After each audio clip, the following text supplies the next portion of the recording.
Min nofs il-lejl ta' tlieta l-pubbliku jista' jniżel iċ-ċertifikat tal-vaċċin b'mod diġitali.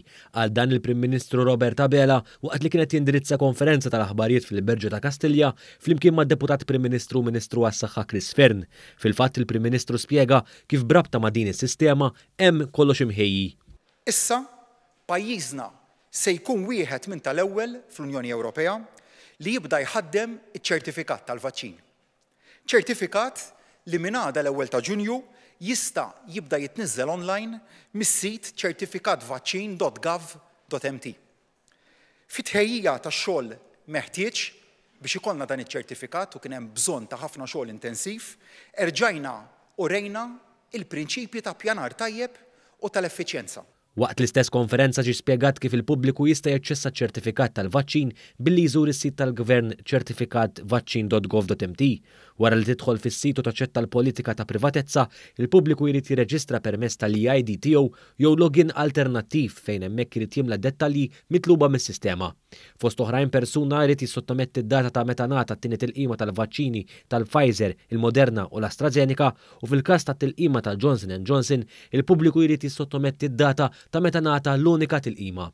Intant il-Prim Ministru kompla jispjega kif iċ-ċertifikat tal-vaċċin m'għandux biss vantaġġi għas-safar biss, iżda anke biex persuni jistgħu jżuru lill-anzjani tagħhom b'mod aktar faċli fid-djar tal-anzjani fil-kamra tagħhom fost oħrajn.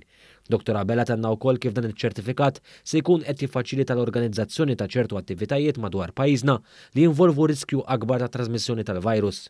Il-ħsieb huwa wkoll li dan iċ-ċertifikat jibda jintuża biex niffaċilitaw l-organizzazzjoni ta' ċerti attivitajiet bilan li tkompli taqbad ir-ritmu, il-ħajja soċjali u kulturali tagħna.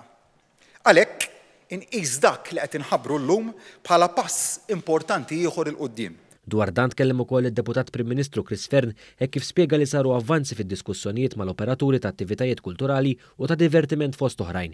Spjega kif fil-futur qrib dawn se jkunu qed isiru b'kontroll u fil-jiem li ġejjin se jkunu qed jitħabbru x'attivitajiet li jistgħu jsiru.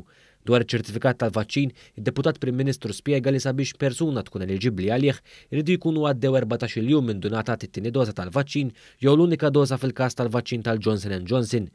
Jekk tara il-persuni li għandna li ħadu il-mkoll u għadduh 15 ġurnata, allura għandna 140 il-fruħ illi minn nofs il-lejla meta immorru live ikun jista' japplika għal ċertifikat tat-tilqim. Spjega wkoll kif iċ-ċertifikat tal-vaċċin jista' jitniżżel b'mod diġitali u jinżamm kemm fil-mobile u anke fuq karta sabiex ikun jista' jinqara mill-uffiċjali. Dwar il-proċess ta' tilqim tal-vaċċin, id-Deputat Prim Ministru spjega kif fi ftit jiem nofs il-popolazzjoni f'Malta se tkun imlaqma kompletament. Sa issa 48% tal-popolazzjoni hija mlaqma kompletament filwaqt li 72% ħadu l-ewwel doża tal-vaċċin. Id-Deputat Prim Ministru aċċenna wkoll għas-sitwazzjoni pożittiva fl-Isptar Mater Dei hekk kif fadal biss 3 persuni li qed jiġu trattati b'rabta mal-COVID-19.